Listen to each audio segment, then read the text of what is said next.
மண்ணோடு மண்ணாக புதைந்துள்ள நிலையில் உயிரிழப்பு மேலும் அதிகரிக்கும் என அச்சம்.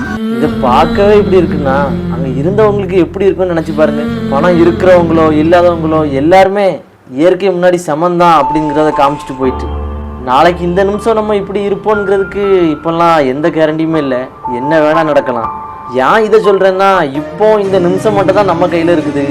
நாளைக்கு என்னதான் நடக்க போகுது அப்படின்னு நம்ம என்னென்ன பிளான் பண்ணி வச்சாலோ அது எல்லாமே என்ன வேணா நடக்கலாம். அதான் எதார்த்தம்.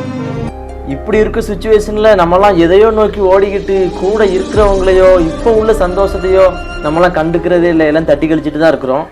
ஸோ நாளைங்கிறது நம்ம கையில் இல்லை. நம்ம நினைச்சதும் நடக்கலாம், நினைக்காதே நடக்கலாம். அதனால முடிஞ்ச வரைக்கும் நம்ம கூட இருக்கவங்ககிட்ட அன்பை காட்டுவோம். இப்போ கிடைக்கிற சின்ன சின்ன சந்தோஷத்தெல்லாம் அனுபவிப்போம், தட்டி கழிக்காம இருப்போம். அவ்வளோதான். Pray for Wayanad.